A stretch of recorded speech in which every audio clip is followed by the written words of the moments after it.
There are 3 lies I told myself that Tuesday in March. First, that coffee with brown sugar was a healthy choice. Second, that my blonde hair swept into a messy bun looked intentional and not the result of waking up 15 minutes late. Third, and most important, that I absolutely, definitely, categorically did not believe in love at first sight. Spoiler. I was wrong about all 3 things, but especially about the third one. It all started because I forgot my wallet at the cafe. Of course I did. Me, Violet Maristella Fonseca, yes, my parents were dramatic, would forget my head if it wasn't screwed on. I ran back down Fifth Avenue at that speed only women in medium heels can achieve when desperate, my beige purse hitting my side like an unruly pendulum, dodging tourists and business people with equal desperation. That's when it happened. I didn't see him. I swear on everything sacred, I didn't see him. 1 second I was focused on not twisting my ankle on the Manhattan sidewalk. The next I was flying, literally flying, toward the concrete. My reflexes, which are terrible in normal situations, decided that moment to have a complete breakdown. I closed my eyes, accepting my fate of becoming a walking meme, but the ground never came. Instead, 2 firm arms caught me around the waist with a precision that suggested military training or, at minimum, a lot of Pilates. I opened my eyes and found myself suspended halfway to the ground, pressed against a chest that had the consistency of a concrete wall covered with the finest Italian fabric money could buy. Wow, was all I managed to say. Very eloquent. Are you okay? The voice was deep, velvety, with a touch of genuine concern that made something strange happen in my stomach region. He carefully placed me back on my feet, and I finally looked at my savior's face. My God. My God. Dark hair perfectly combed back, with some rebel strands falling on his forehead. Eyes the color of aged whiskey, brown with golden flecks that seemed to catch the morning light and transform it into something magical. A jawline that could cut diamonds.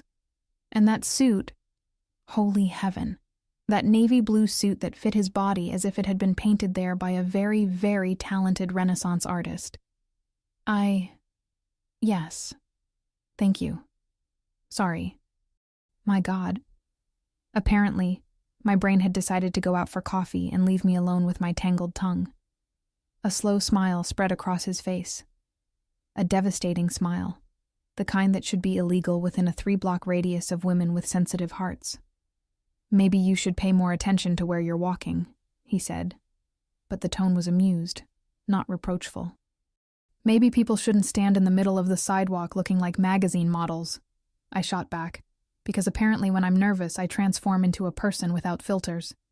He laughed, a genuine laugh that made his eyes sparkle. Touché. I'm Dante, by the way. Dante Valente. Of course he was. Of course he had a name that sounded like an Italian soap opera protagonist. Violet, I managed to say, extending my hand as if we were at a business meeting and not on a busy Manhattan sidewalk where I had just practically thrown myself into his arms. His hand enveloped mine, large and warm, and for a second, just 1 second, the entire world seemed to pause. The honking taxis disappeared. The hurried New Yorkers around us became blurs. There was only that handshake that lasted 3 seconds longer than socially appropriate. Violet, he repeated my name slowly, as if tasting a rare wine. Beautiful name. It suits you. I felt my cheeks heat up. At 28 years old, I was blushing like a teenager. Well, I need to, I began, vaguely gesturing toward the cafe. And I need to. He pointed to the sleek glass office building behind us. We stood there, neither of us really moving. It was a pleasure colliding with you, Violet, he said finally, with that smile that was already becoming my favorite in the world. The pleasure was all mine, I replied, and immediately wanted to bury myself alive. The pleasure? Seriously, Violet? But he just laughed again, waved, and disappeared through the building's revolving doors. I stood there planted on the sidewalk for longer than I'd like to admit, my heart beating as if I'd run a marathon. People passed by me, some huffing in irritation with typical New York impatience, but I barely noticed. My mind was replaying that smile, that voice, those eyes. I picked up my wallet at the cafe in a trance. I arrived at work 35 minutes late and couldn't bring myself to care when my boss, Carmen, gave me that look that clearly said, "We'll talk later." I sat at my desk in the publishing house's marketing department and spent the next 8 hours pretending to work while actually reliving every second of that encounter. The following days were interesting. Me, who had always prided myself on being practical and down to earth, found myself daydreaming. Walking down Fifth Avenue at strategic times, casually, passing in front of that building, creating elaborate scenarios where I'd run into him again, checking my reflection in every shop window just in case. My best friend Isadora found it all hilarious. "You're obsessed," she declared on Thursday, during our weekly lunch at the sushi place in Midtown that had become our tradition. "I'm not obsessed," I lied, playing with my California roll without really eating. "Just intrigued." "Intrigued," she repeated, incredulous. "Vi, you've described his suit 3 times. 3. You don't even know what color suit your last boyfriend wore on your first date. Because Rodrigo wore those horrible plaid shirts, remember?" I actively tried to forget. Isadora rolled her eyes, but she was smiling. She'd known me since college, had seen me go through 5 frustrated relationships and countless crushes that went nowhere. But something about this was different, and she knew it. "Well, forget the mysterious suit man for a second and focus here. My birthday, Saturday, 8 p.m., that event space in Chelsea. You're coming, right? Isa, I love you, but a surprise party?" "It's not a surprise if I'm organizing it for myself," she argued, Isadora logic at its essence. "And I won't accept excuses. There'll be chocolate cake, French champagne, and I promised my mother you'd be there." "You used your mother as emotional blackmail?" "Absolutely." I sighed, defeated. Mrs. Martinez was impossible to disappoint. "Okay, I'll be there." Saturday arrived faster than I expected. I spent hours choosing the perfect dress, a petrol blue number that Isadora had made me buy in a moment of weakness at the Bloomingdale's sale. I styled my blonde hair in defined waves that actually looked intentional this time, the golden strands falling perfectly around my face and shoulders. Natural but strategic makeup that made my blue eyes pop and highlighted my features. I wasn't trying to impress anyone in particular. I definitely wasn't imagining running into a certain Italian suit businessman who might, by divine miracle, be at the same party. That would be ridiculous. I arrived at the event space at 8:15. Too punctual is desperate. 15 minutes late is charming. And found the place already packed. Loud music, colorful lights, the unmistakable scent of champagne mixed with expensive perfumes. The floor-to-ceiling windows offered a stunning view of the Chelsea skyline. Isadora greeted me with a tight hug, stunning in a red dress that did justice to her dramatic spirit. "You came, and you look gorgeous." "It's your birthday, of course I came," I retorted, handing her a present wrapped in gold paper. "I'll open it later. Come on, I need to introduce you to some people." She dragged me through the party, introducing me to coworkers, distant cousins, gym friends. My champagne glass was refilled 3 times. I was starting to relax, laughing at a ridiculous story her cousin was telling about a subway incident, when Isadora suddenly went rigid beside me. "He's here!" she practically screamed, and before I could ask who, she was already crossing the room. I followed her path with my eyes, and then my heart simply stopped. There, standing at the entrance, removing a black overcoat and handing it to the coat check attendant, was Dante Valenti. My Dante. Italian suit whiskey eyes devastating smile Dante. And Isadora was running toward him like, no, no, no, no, no, no. I watched, in horrified slow motion, as Isadora jumped into his arms. As he caught her and spun her in the air, as he leaned down and kissed her. Not a casual peck on the cheek, A kiss on the lips. A couple's kiss. The room tilted. My champagne glass felt too heavy in my hand. My beautiful blonde waves. My perfect makeup. My carefully chosen dress. All of it suddenly felt ridiculous, like I was a little girl playing dress-up. And then Isadora turned, still in his arms, with a radiant smile, and shouted across the room, "Everyone! Attention! I have an announcement to make." The hall fell silent. All conversation ceased. Every eye turned to the couple at the entrance, to Isadora and Dante, to my best friend, and the man I'd spent an entire week dreaming about. I wanted everyone to know. Isadora was practically vibrating with excitement, her face glowing with happiness. "This is Dante, my fiancé. We're getting married." The room erupted in cheers and applause. People rushed forward to congratulate them, to hug them, to celebrate this beautiful moment. And I stood there, frozen in place, my champagne glass trembling in my hand, watching the man of my dreams wrap his arm around my best friend's waist. His eyes scanned the crowd, smiling and nodding at the well-wishers, until suddenly, they landed on me. Recognition flashed across his face. Those whiskey-colored eyes widened, just for a fraction of a second. His smile faltered, barely perceptible, but I saw it. He remembered me. He remembered the girl who'd crashed into him on the sidewalk. The girl whose hand he'd held 3 seconds too long. The girl whose name he'd tasted like rare wine. And I could see in his eyes the exact moment he realized what I had just realized. This was going to be spectacularly, catastrophically, impossibly complicated.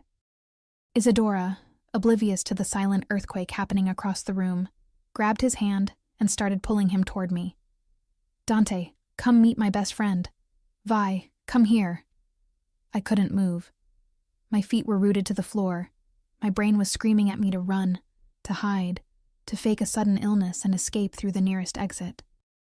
But then they were standing in front of me, and Isadora was beaming, and Dante was extending his hand. That same hand that had caught me, held me, saved me, with an expression that was carefully, perfectly neutral. "Violet," he said, his voice steady but something flickering in those devastating eyes. "It's nice to finally meet you. Isa talks about you constantly. Finally meet you. As if we hadn't already met. As if we didn't share a moment that had been replaying in my mind for 7 days straight.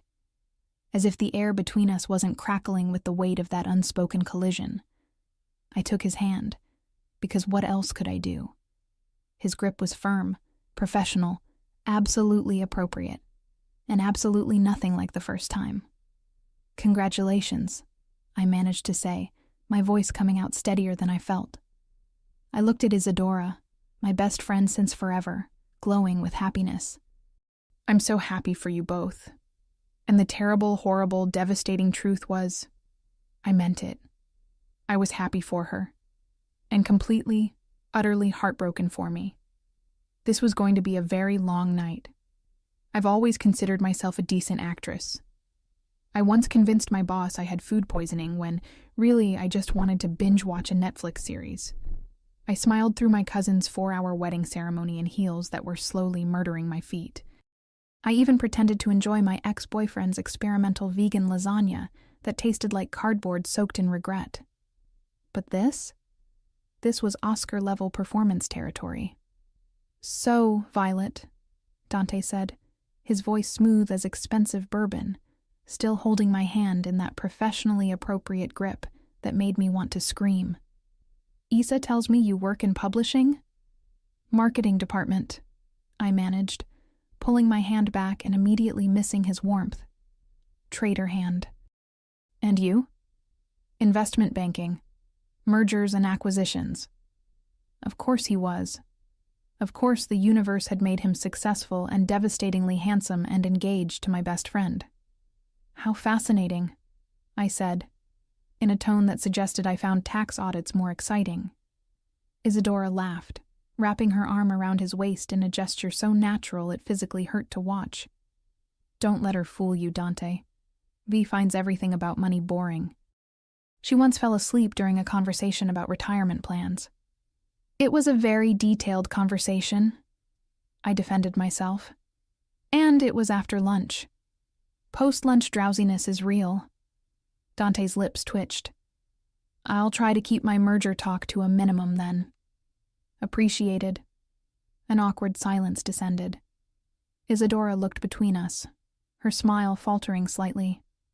Well, she said with forced brightness, I should introduce Dante to more people. Vi, we'll catch up later, okay? I want to hear everything about that new book campaign you're working on. Sure, I said, gripping my champagne glass like a lifeline. Go. Celebrate. It's your night. As they walked away, Dante glanced back once. Just once. And in that brief moment, I saw something flicker in those whiskey eyes. Guilt? Confusion? Regret? Before Isadora pulled him into another group of well-wishers. I downed my champagne in one very unladylike gulp. The next hour was torture wrapped in fairy lights and set to a top 40 playlist. Everywhere I turned, there they were. Dante's hand on the small of Isadora's back.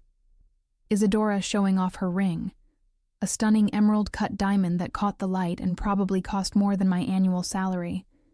Groups of people surrounding them, asking how they met. When's the wedding? Aren't they just perfect together? And the worst part? They were perfect together. Isadora, with her dark hair and vibrant energy, complemented his calm intensity. They looked like they'd stepped out of a Ralph Lauren ad. I hid near the dessert table, shoving chocolate cake into my mouth with the dedication of someone using sugar as emotional therapy. Rough night? I turned to find Isadora's cousin Marcus standing beside me, a knowing smile on his face. Is it that obvious? I asked around a mouthful of cake. Only to those of us who've perfected the art of party hiding. He grabbed a plate of his own. Let me guess. Ex-boyfriend drama? Bad blind date story? Or the classic I hate everyone here vibe? More like I just discovered my best friend is marrying a man I had a meet cute with last week and spent 7 days fantasizing about situation. The words tumbled out before I could stop them. Marcus's eyes widened. Oh. He paused. Oh. That's actually worse than all my guesses combined. Tell me about it. I grabbed another piece of cake. And the cherry on top? He's pretending we never met, which is probably the smart thing to do, but also makes me feel like I imagined the whole thing. Did you? Imagine it. I laughed bitterly. I wish. No, it was real. The hand-holding that lasted too long. The way he said my name. The smile that made my knees forget how to work. Marcus whistled low. That's a romantic comedy plot right there. Except usually the girl gets the guy at the end. This isn't a romantic comedy, Marcus. This is a tragedy with better lighting. Hey. He bumped my shoulder gently. For what it's worth, Isadora talks about him constantly. She's crazy about him. They've been together for 2 years. 2 years. 2 years. Which meant when Dante caught me on that sidewalk, looked into my eyes, held my hand like it meant something. He had a girlfriend. A serious girlfriend. A girlfriend who was also my best friend. The cake suddenly tasted like ash in my mouth. I need some air, I muttered, setting down my plate and weaving through the crowd toward the balcony. The cool March night hit my face like a wake-up call. I leaned against the railing, looking out at the twinkling lights of Chelsea, trying to get my breathing under control. Violet. No. No, no, no. Not now. I turned to find Dante standing in the balcony doorway, his silhouette backlit by the party inside. He'd loosened his tie, and somehow that small detail made him even more attractive. Universe? Seriously? Shouldn't you be inside? I asked, my voice sharper than intended. Your fiancé might miss you. He winced. Actually winced. Good. I needed to talk to you, he said, stepping onto the balcony and closing the door behind him, muffling the party noise. About what happened last week? Nothing happened last week. I cut him off. We bumped into each other. You caught me. We exchanged names. End of story. Violet? That is what happened, right? I turned to face him fully, crossing my arms.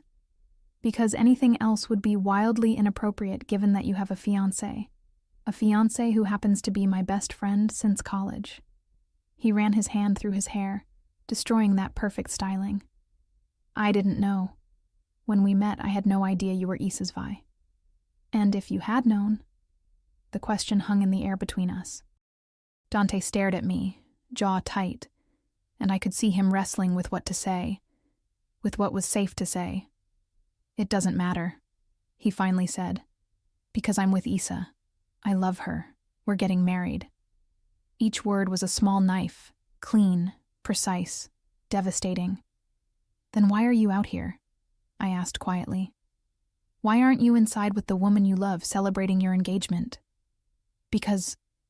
He stopped, his hands clenching into fists. Because I can't stop thinking about how your hand felt in mine. The confession knocked the air from my lungs. Before I could respond, the balcony door burst open and Isadora appeared, her smile bright and oblivious. There you two are. Vi, we're about to cut the cake and... She paused, looking between us. Everything okay? Perfect, I said, forcing my brightest smile. Just getting some air. Congratulations again, Issa. I'm so happy for you. And then I walked back inside, leaving Dante on the balcony with his confession hanging in the cold night air, and my heart scattered somewhere on the Chelsea streets below. The thing about Manhattan is that it's simultaneously enormous and suffocatingly small.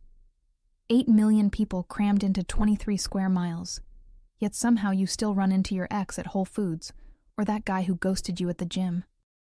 Or, in my case, your best friend and her devastatingly handsome fiancé, who confessed he couldn't stop thinking about you. I spent Sunday doing what any mature, well-adjusted 28-year-old would do, hiding in my studio apartment in Brooklyn, eating ice cream directly from the container, and blocking Dante's number. Not that he'd called. He hadn't. But prevention is better than cure, right? Isadora, however, had called. 17 times. By Monday morning, I couldn't avoid her anymore. Where have you been? Her voice exploded through my phone before I even finished saying hello. I've been calling you for 24 hours. I thought you were dead in a ditch somewhere. Sorry, I mumbled, stirring my coffee with excessive concentration. Phone died. For an entire day, it was really dead. Silence. The kind of silence that meant Isadora was calling my bluff, but choosing to let it slide. For now. Anyway, she continued, her voice shifting to that dangerous tone of excitement that usually preceded terrible ideas. I need you. Emergency bridal situation. My stomach dropped. Issa, I don't think... The wedding planner I hired is a nightmare. Vi, she suggested. Carnations. Carnations. For my bouquet. Do I look like someone who peaks in high school? Despite everything, I smiled. No, you look like someone who threatens wedding planners. Exactly, which is why I fired her. And now I need someone with actual taste to help me plan this wedding. She paused dramatically. Someone like my best friend who has impeccable style and loves me more than life itself. Oh no. Oh no, no, no. Issa, I'm not a wedding planner. But you're creative. You plan book launches that make people cry. Remember the Isabel Allende event? People cried, Vi. If you can do that with books, imagine what you could do with centerpieces. That's not the same thing at all. Please? Her voice softened, vulnerable. I know it's asking a lot, but I want this day to be perfect, and I can't do it without you. You're my person. And there it was. The friendship card, the one thing I couldn't argue against. When do you need me? I sighed, surrendering to the inevitable. Today, lunch.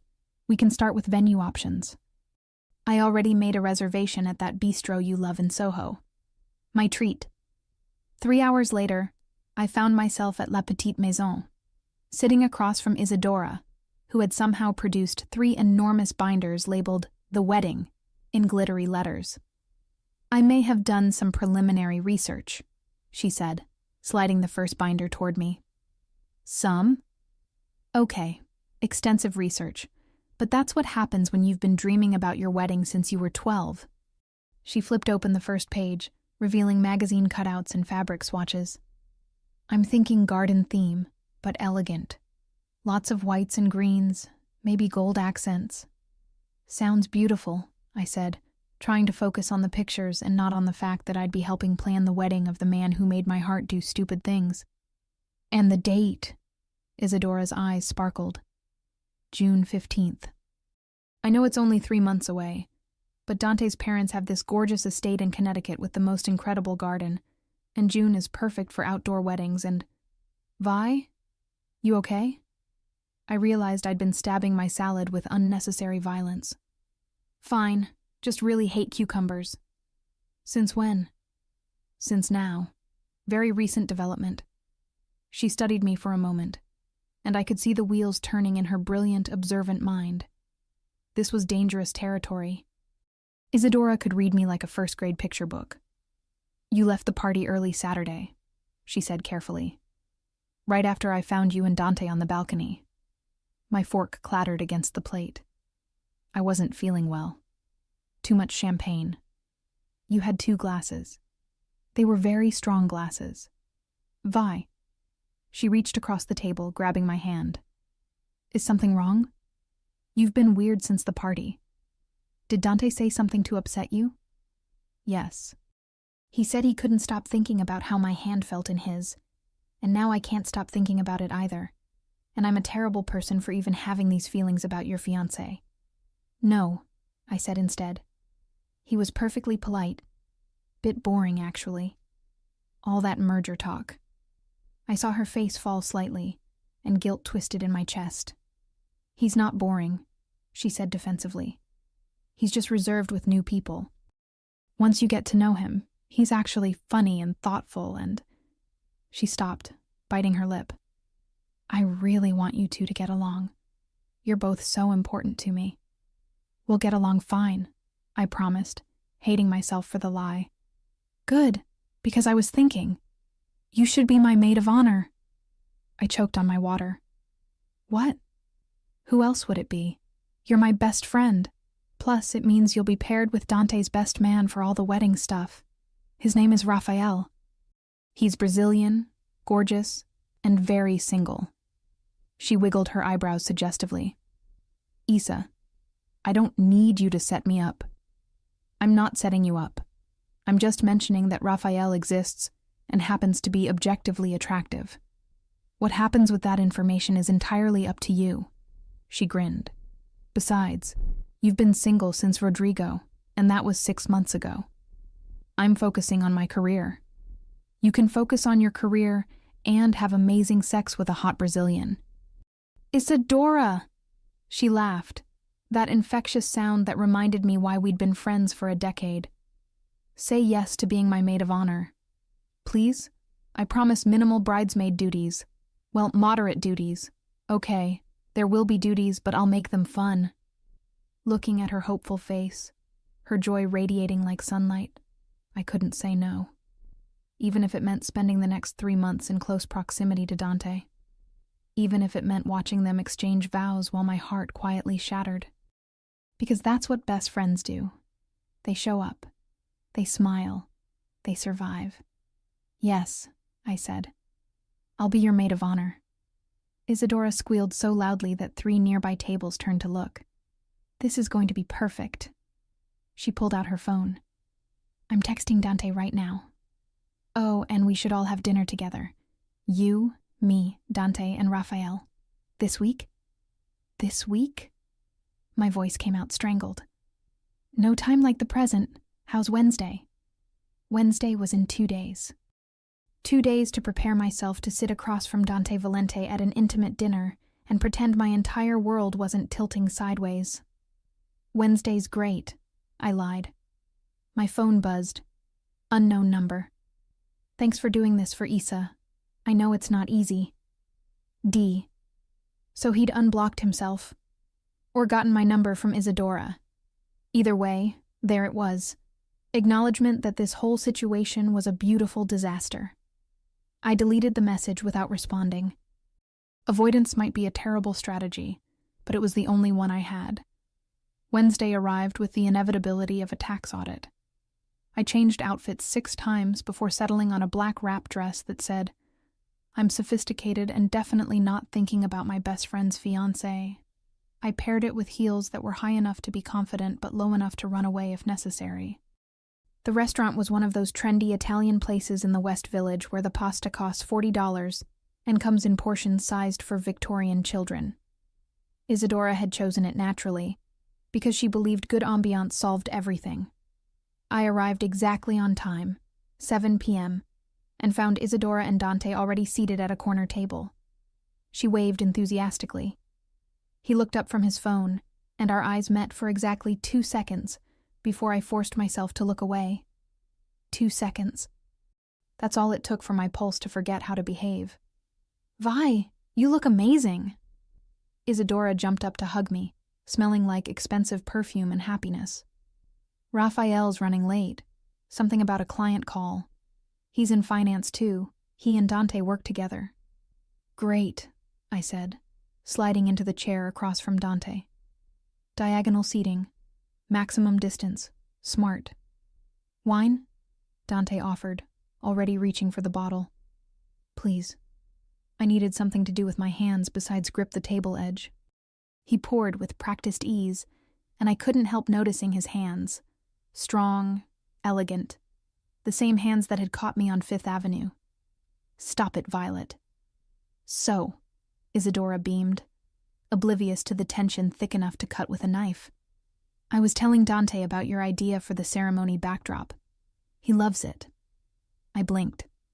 "What idea?" "The one with the white roses and hanging crystals? You suggested it at lunch Monday." "I did." "You were distracted by those aggressive cucumbers, remember?" Dante's lips twitched. "Aggressive cucumbers?" "Don't ask," I muttered, taking a large sip of wine. "Vi has very strong opinions about vegetables," Isadora explained seriously. "Last month she went on a 15-minute rant about zucchini. It's a flavorless imposter posing as food." "See?" Isadora laughed. "Passionate." "I'm learning all sorts of interesting things," Dante said, and there was something in his tone. Amusement, warmth, something that made my stomach flip. "Sorry I'm late." A voice boomed across the restaurant, and I turned to see a man approaching our table. Tall, dark-haired, with warm brown skin and a smile that could power a small city. "Traffic was insane. You must be Violet." Raphael extended his hand, and I shook it, grateful for the distraction. "Guilty as charged." "Isa didn't mention you were this beautiful," he said, settling into the chair beside me. His English carried a melodic Brazilian accent that was admittedly charming. I would have skipped the client call. "Smooth," Isadora said approvingly. "I'm Brazilian. Smooth is genetic." Despite myself, I laughed. Raphael was easy, uncomplicated in a way that felt like relief. He ordered wine, asked about my work, listened intently when I talked about the upcoming book launch for a debut novelist. "So you make people fall in love with stories," he said. "That's romantic. Or manipulative, depending on how you look at it." "I prefer romantic." He grinned. "Speaking of which, Isa tells me you're single?" Across the table, Dante's fork clinked against his plate. Loudly. "Sorry," he said. "Slippery." "I am," I answered Raphael, deliberately not looking at Dante. "Very single. Aggressively single. Single by choice and circumstance." "Well, maybe I can change your mind about the choice part." Isadora practically squealed. "I knew you two would hit it off." The dinner continued in that vein. Raphael charming, Isadora delighted, me trying desperately to focus on anything except the way Dante's jaw kept tightening every time Raphael made me laugh. Which was often, because Raphael was genuinely funny. He told stories about growing up in Rio, about his disastrous attempts to learn to surf, about the time he accidentally adopted a street cat that turned out to be pregnant. Suddenly I had 6 cats, he said. My apartment looked like a feline hotel. What did you do? I asked. Found them all homes. Kept one. Her name is Beyoncé. You named your cat Beyoncé? Have you seen her? She's a queen. What else would I name her? I was laughing, really laughing, when I made the mistake of glancing at Dante. He was staring at his wine glass like it contained the secrets of the universe, his expression carefully blank. Dante? Isadora touched his arm. You okay? Fine. He looked up, forcing a smile. Just thinking about the Mercer deal. Sorry. Work talk is banned at dinner, Isadora declared. This is supposed to be fun. Right, fun. He took a drink. Raphael, how's the Henderson account? Don't care. I'm off the clock. Raphael turned back to me. Tell me more about this debut novelist. What's the book about? 2 people who meet by chance and can't stop thinking about each other, I said, then immediately regretted it. But there are complications. Obstacles. Things that make it impossible. Nothing's impossible, Raphael said. My grandmother used to say that the universe doesn't make mistakes. When 2 souls are meant to find each other, they will.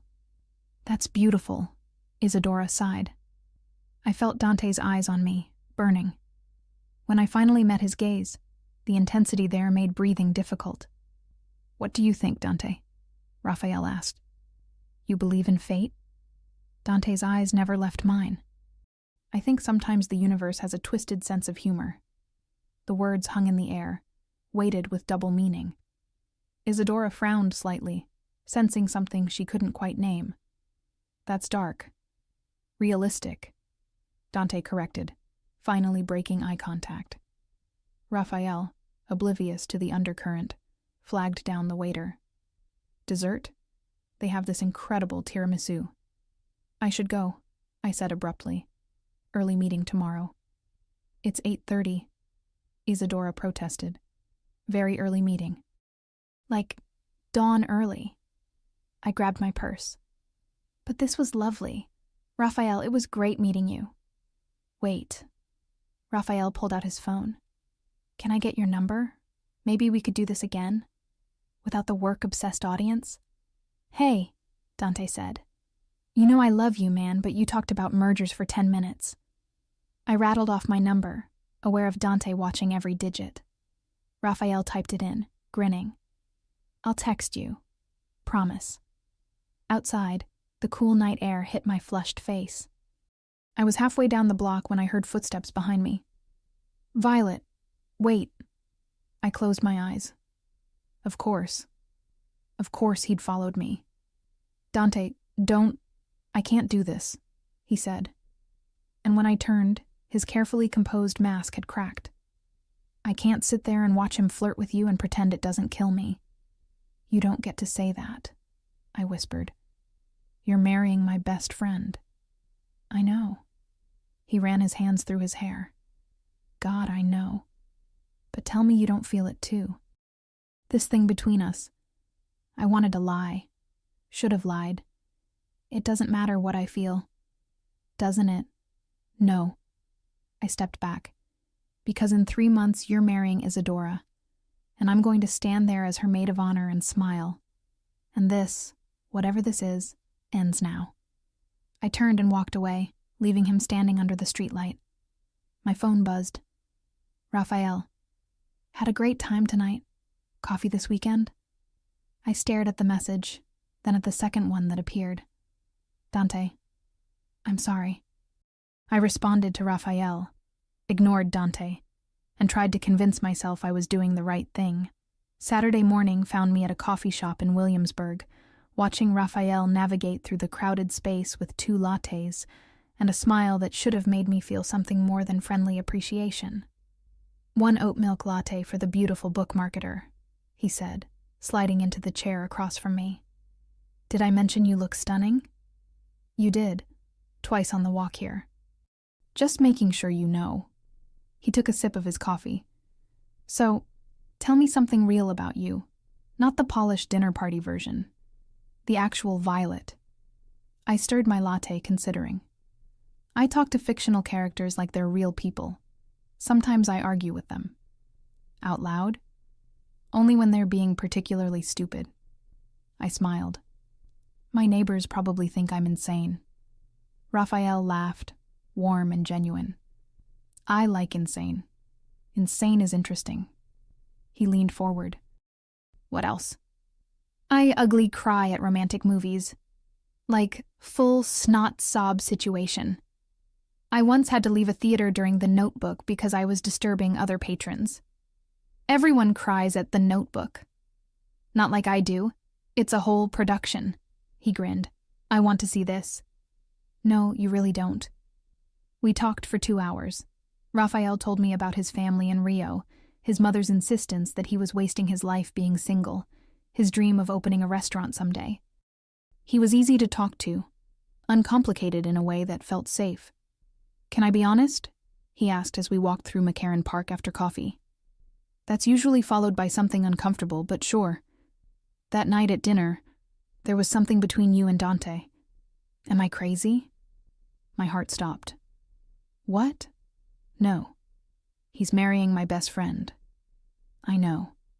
But the way you two kept not looking at each other? That's not nothing. He held up his hand when I started to protest. I'm not judging.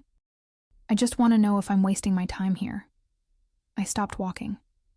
Raphael deserved honesty, even if I couldn't give it to myself. There's nothing between us, I said firmly. He's with Isadora. They're happy. I'm the maid of honor. That's the story. And us? I looked at him. Handsome, kind, available. Everything I should want. I'd like there to be an us, I said. If you're patient with me. Brazilian, remember? Patience is also genetic. He tucked a strand of my blonde hair behind my ear. Take all the time you need. He kissed me then, soft, sweet, tasting like coffee and possibility. It was nice. Really nice. It just wasn't earth-shattering. My phone buzzed as we pulled apart. Isadora. Emergency. Cake tasting in an hour. Please tell me you're free? Wedding duty? Raphael asked, reading my expression. Is it that obvious? You have the look of someone being summoned to battle. He squeezed my hand. Go. Help your friend. But we're doing this again, yes? Yes. I arrived at Magnolia Bakery to find Isadora already at a table covered in cake samples, looking frazzled. Thank God you're here. I'm drowning in buttercream and existential crisis. What's wrong? Everything. The florist lost half our order. The venue double booked us. And my mother keeps sending me pictures of hideous dresses she thinks I should wear. She stabbed a piece of vanilla cake with unnecessary violence. Why is wedding planning designed to destroy your sanity? Because the wedding industry is a capitalist conspiracy, I offered, sampling the chocolate. This one's good. They're all good. That's the problem. She dropped her fork. Vi, can I ask you something? Always. Are you okay? You've been weird lately. Distant. My throat tightened. I'm fine. Just busy with work. Is it about Dante? She asked quietly. Because if he said something inappropriate... What? No. The lie came too quickly. Why would you think that? I don't know. You just seem uncomfortable around him. And at dinner there was this moment. She trailed off, studying my face. Never mind. I'm probably imagining things. Issa, I promise. The bakery door chimed. We both turned. Dante walked in, followed by another man I didn't recognize. His eyes found mine immediately, and I saw something flicker there before he schooled his expression. Sorry I'm late, he said, kissing Isadora's cheek. Brought reinforcements. This is Marcus, my brother. He's helping with the bachelor party planning. Marcus was younger, maybe 25, with the same dark hair but a more boyish face. I'm also here for free cake. Hi, I'm Marcus. Violet, I said, shaking his hand. Maid of honor. Oh, you're the infamous Violet. Dante mentioned... He stopped abruptly when Dante elbowed him. Nothing. He mentioned nothing. Isadora's phone rang. "It's the florist. I need to take this." She stepped outside, leaving me at the table with Dante and his very obvious brother. "So," Marcus said cheerfully, oblivious to the tension, "you're helping plan the wedding? That's cool. Are you dating anyone?" "Marcus," Dante said warningly. "What? I'm making conversation." "Actually, yes," I said, looking directly at Dante. "I just started seeing someone, Raphael, your colleague." Dante's jaw tightened. "Raphael? We had coffee this morning. He's great, really great." "He's a good guy," Dante said stiffly. "The best," I agreed. "Funny, charming, emotionally available. Everything a girl could want." Marcus looked between us, confusion morphing into understanding. Oh, you know what? I just remembered I need to be anywhere else." He grabbed 3 cake samples. "Taking these, for research. Bye." He practically ran out of the bakery. "Subtle," I said. "He's 25, Dante replied. "Subtlety isn't his strong suit."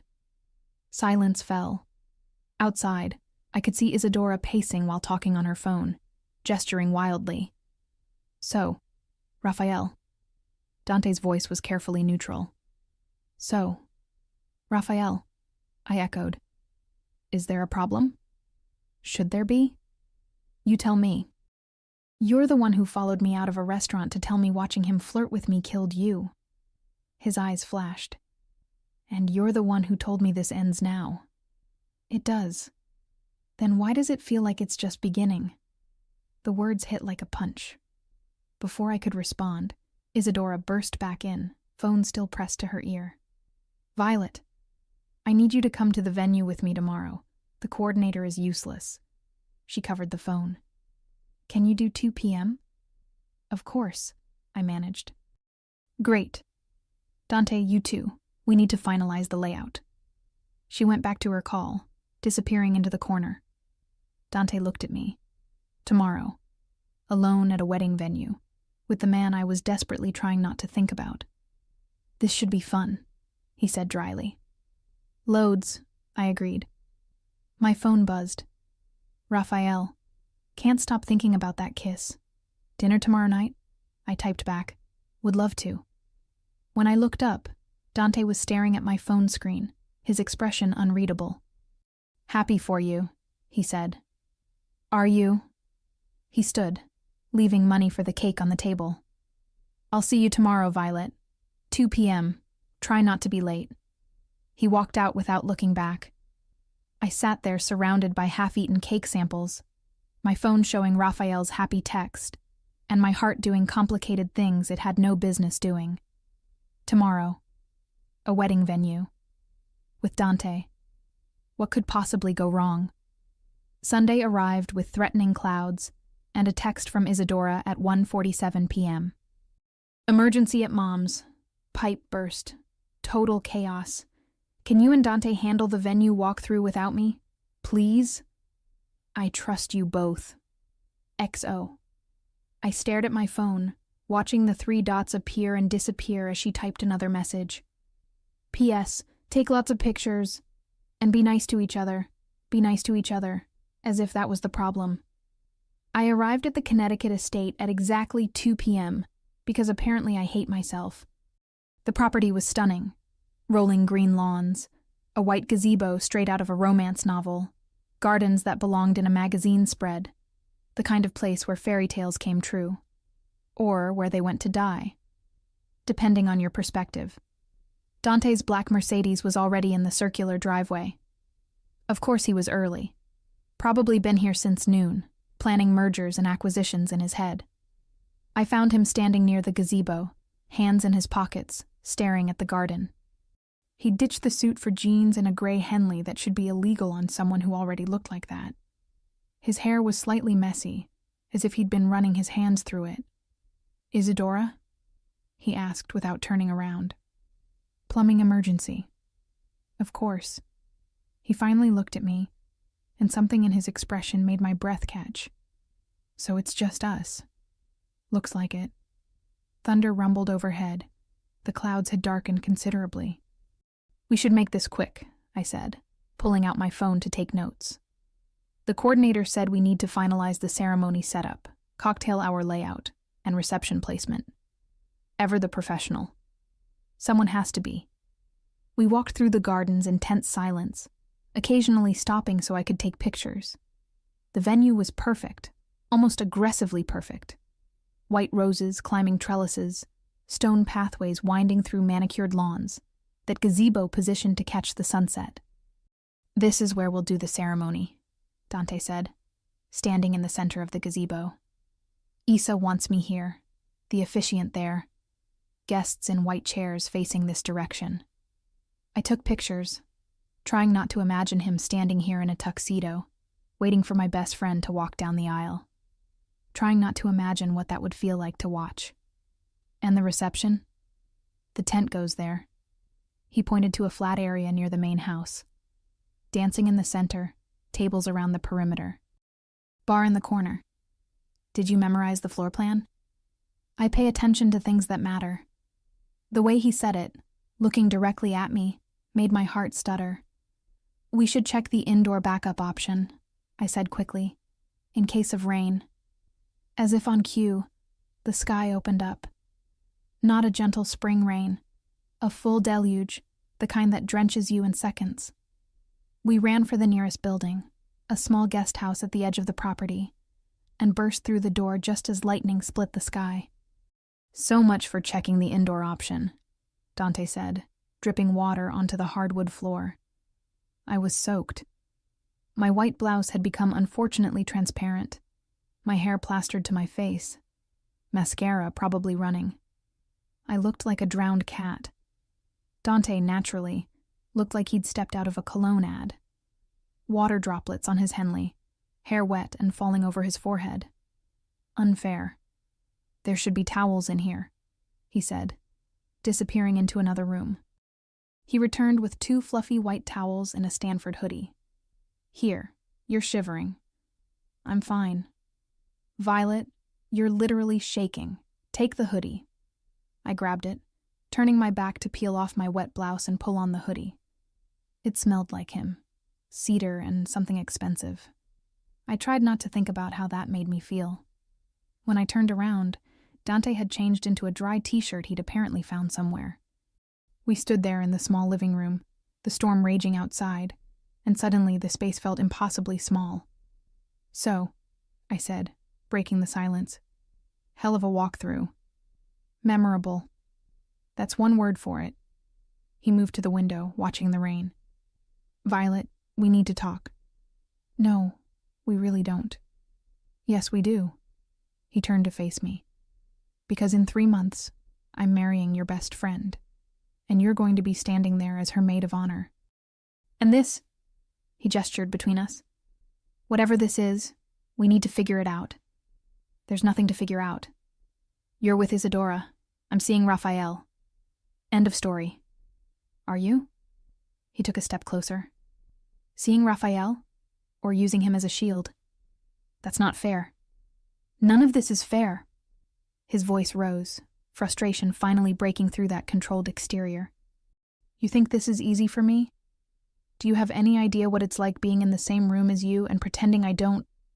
He stopped, jaw clenched. Don't what? I whispered.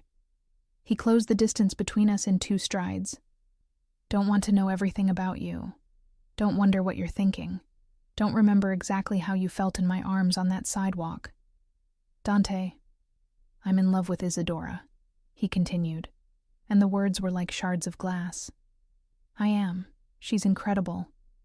She's everything I should want. But then you walked into that party, and something shifted, and I don't know how to unshift it. Tears burned my eyes. You don't get to do this. You don't get to say these things when you're wearing her engagement ring. He looked down at his left hand, where a simple platinum band sat.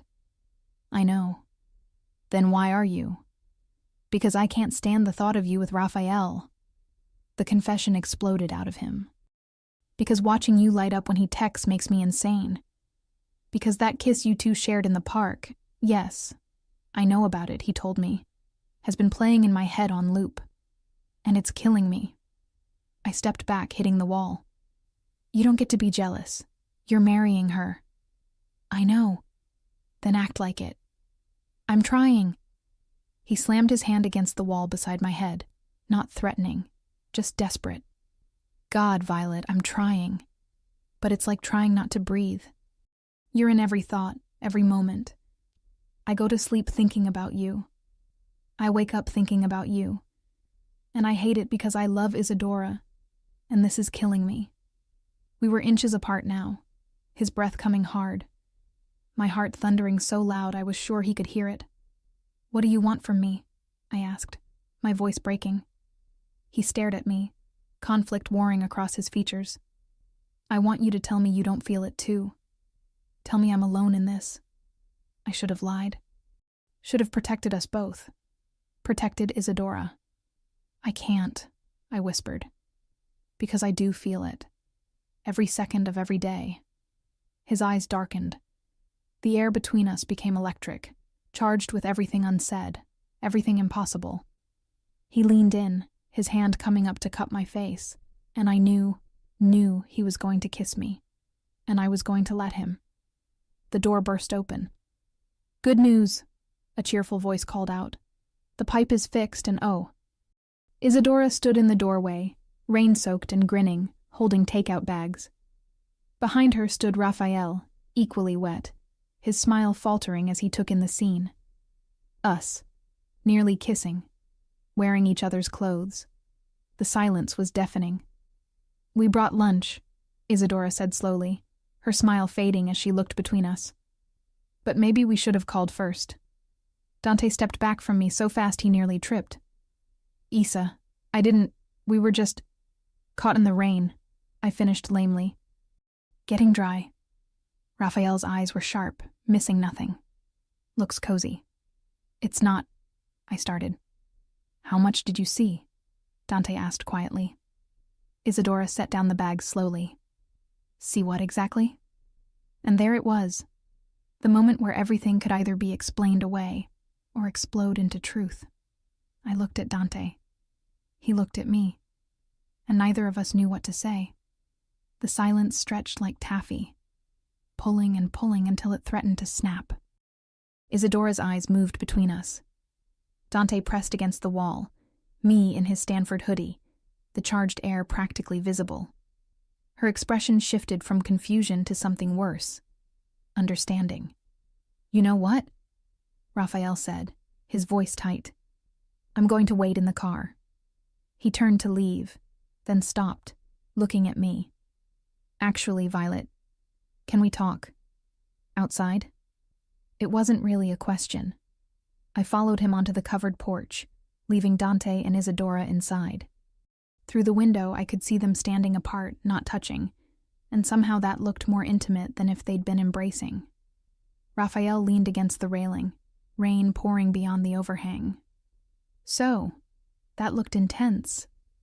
Raphael, let me talk first. He held up his hand. I'm not stupid, Violet. I knew something was there. I told myself I could handle it, that maybe whatever it was would fade. But seeing you two just now? He laughed bitterly. That's not going to fade. Nothing happened, I said, and hated how weak it sounded. But it almost did. And honestly, that might be worse. He ran his hand over his face. I really like you. You're smart, funny, beautiful. In another universe, maybe we could have been something great. We still could. No. The word was gentle but firm. We can't. Because you're in love with him. I'm not. Violet. He turned to face me fully. I watched you at that dinner. The way you deliberately didn't look at him. The way you tensed every time he spoke. The way you lit up when I made you laugh, like you were trying to prove something.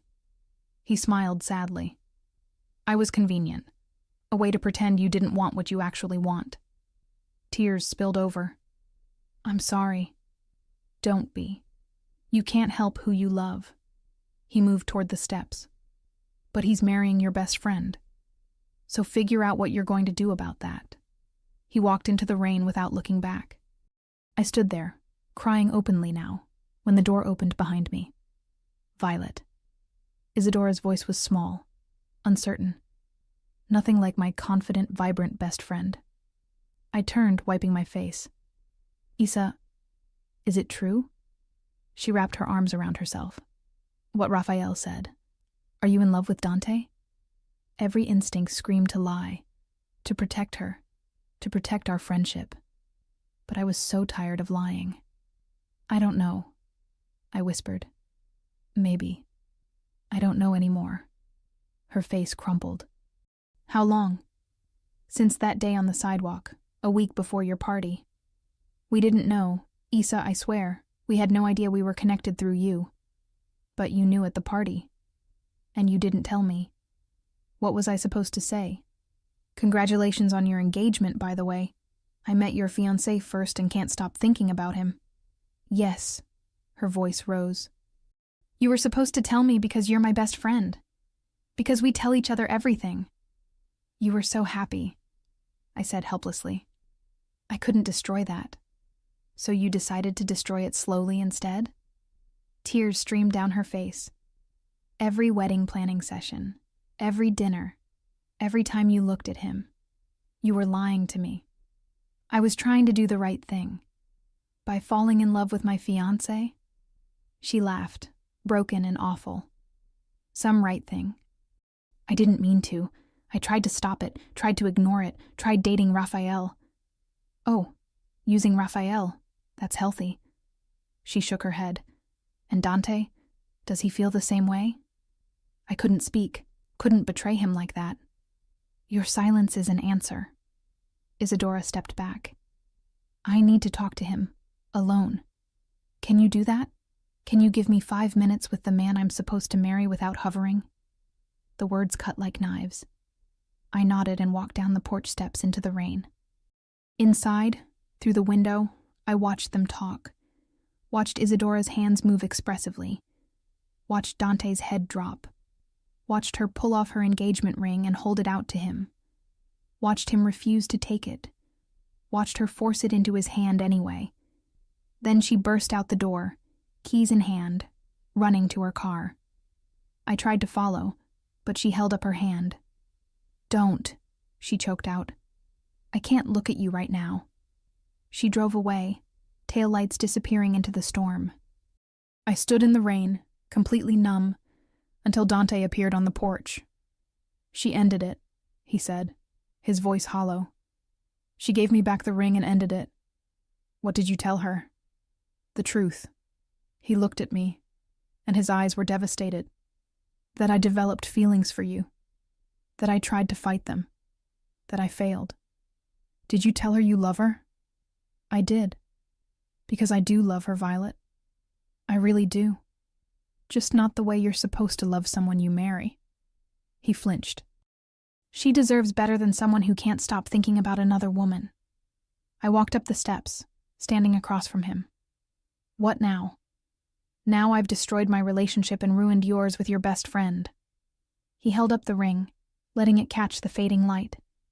"Congratulations to us. This isn't what I wanted. Isn't it?" His voice turned sharp. "Be honest. Some part of you wanted this. Wanted us to get caught. Wanted everything to blow up so you wouldn't have to make a choice." "That's not fair." "None of this is fair," he shouted, then caught himself, lowering his voice. "I was going to marry her, Violet. I had a plan, a future, and then you crashed into my life and destroyed it all. I didn't ask you to catch me on that sidewalk. And I didn't ask to feel like this." He stepped closer, anger and pain and something desperate mixing on his face. "I didn't ask to meet someone who makes me question everything. Who makes me feel alive in a way I didn't know I could feel. Dante. But here we are. Isadora's gone. Raphael's gone. And all we have is this mess we created, and feelings we can't do anything about because the cost is too damn high. So what? We just pretend none of this happened? Can you do that?" He challenged. "Can you look at me and feel nothing?" I couldn't answer, because we both knew the truth. He set the engagement ring on the porch railing. I'm going to give Isadora space. Let her process. Maybe she'll forgive me. Maybe she'll take me back. Is that what you want? The pause was too long. It's what's right. That's not an answer. It's the only one I have. He walked to his car and I let him go. Because what else could I do? I drove home in the rain, my phone exploding with texts. Marcus asking what happened. Raphael checking if I was okay. My boss wondering where tomorrow's presentation was. Nothing from Isadora. Nothing from Dante. I sat in my apartment, still wearing his hoodie, wondering how trying to do the right thing had gone so catastrophically wrong. My phone buzzed. Unknown number. She called off the wedding. She told me everything. I don't know what to say except, I'm sorry you're hurting. You deserve better than all of this. Raphael. Then another text. This one from Dante.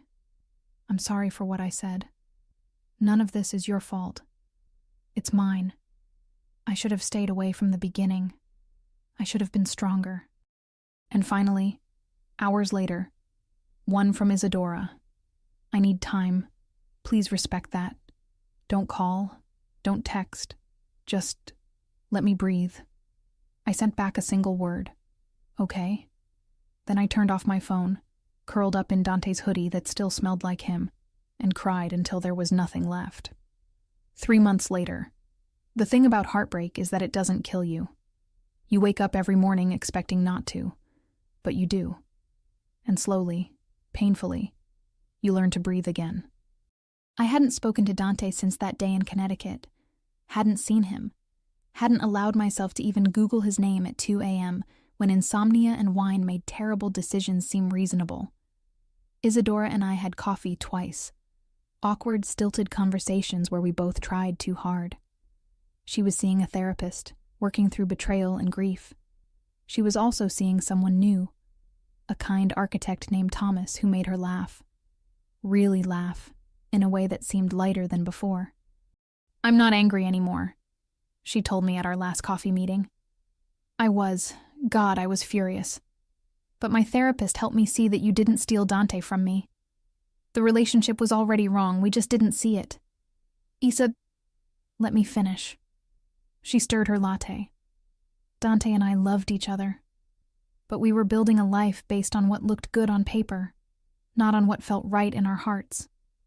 You two, she paused. You two had something real. Inconvenient, terrible timing, but real. It doesn't matter now, doesn't it? She looked at me seriously. Vi, I'm choosing to forgive you. Not because what happened didn't hurt, but because holding on to it hurts more. Life's too short to lose a best friend over a man who wasn't my person anyway. I cried then. Ugly sobbed right there in the cafe. I miss you, I choked out. I miss you too, you idiot. She grabbed my hand. We're going to be okay. Different, but okay. That was 2 weeks ago. Today, I was at a book launch for the debut novelist whose story I'd mentioned to Raphael a lifetime ago. The novel was a success. Critically acclaimed, already optioned for film. My boss was thrilled. I should have been celebrating. Instead, I felt hollow. Violet! My colleague Jenny grabbed my arm. The author is asking for you. Come on! I pasted on my professional smile and made my way through the crowded bookstore, accepting congratulations, making small talk, pretending I wasn't constantly scanning the room for a face that wouldn't be there. Couldn't be there. The reading was beautiful. The author thanked me specifically, which made my boss beam. Afterwards, people mingled, drinking wine, discussing the book's themes of second chances and finding love in unexpected places. I needed air. I slipped out the back entrance into the alley behind the bookstore. The evening was cool. The New York street sounds muffled here. I leaned against the brick wall, closing my eyes. Running away from your own success. My eyes flew open. Dante stood at the alley entrance, hands in his pockets, looking uncertain in a way I'd never seen him. He wore jeans and a black t-shirt, no suit, his hair slightly longer than before. "What are you doing here?" I whispered. "Marcus told me about the launch. He works with your colleague, Jenny. Small world." He took a tentative step closer. I didn't plan to come. Told myself I'd stay away. But then I was standing outside my apartment and my feet just started walking. "Dante, I know I have no right to be here. I know you probably hate me. I know I don't hate you," I interrupted. "I could never hate you." He moved closer, stopping a few feet away. Close enough to see the shadows under his eyes. The evidence that these months had been as hard for him as they'd been for me. "I've replayed that day 1,000 times, he said quietly. Wondered if I could have done anything differently. If there was a world where we all walked away unscathed. There wasn't. Some collisions are inevitable. Is that what we were? A collision. The perfect collision, I said, echoing the thought I'd had that first day. Wrong time, wrong circumstances, right person. His eyes darkened. Right person? Dante, I spent 3 months trying to convince myself what we felt was just chemistry. Just attraction. Just wrong place, wrong time. I pushed off the wall, closing the distance between us. But it wasn't. It isn't. Violet, I'm in love with you. The words tumbled out, 3 months of silence breaking like a dam. I fell in love with you on a sidewalk in March, and I've been in love with you every day since. And I'm terrified of saying this because what if you've moved on? Or what if Isadora can never forgive us? Or what if... He kissed me. Not tentatively, not questioningly. He kissed me like I was air, and he'd been drowning. His hands cupped my face, and I grabbed his shirt, pulling him closer. And the world finally clicked into place. This was earth-shattering. When we broke apart, we were both breathing hard, foreheads pressed together. I love you, he said against my lips. I've loved you since you crashed into me and looked at me like I'd hung the moon. I tried not to. God, I tried. But you're in every thought, every breath, every... I kissed him again, softer this time. I know. Me too. I talked to Isadora, he said when we finally came up for air. Last week, really talked. She told me about Thomas, about therapy, about forgiving you. She told me too. She said something else. He pulled back slightly to look at me. She said that watching us pretend not to be in love was the saddest thing she'd ever seen. That we were both idiots for thinking we were protecting her by destroying ourselves. I laughed, tears spilling over. That sounds like her. She gave us her blessing, Vi. Told me if I didn't find you and tell you how I feel, she'd personally kick my ass. She said that? Verbatim. He wiped my tears with his thumbs. So here I am, in an alley behind a bookstore, telling you that I love you and want to be with you, if you'll have me. No more running, no more pretending, no more... Yes, I interrupted. Yes to all of it. Yes to you. The smile that spread across his face was the same one from that sidewalk. Devastating, genuine, mine. Yeah? Yeah.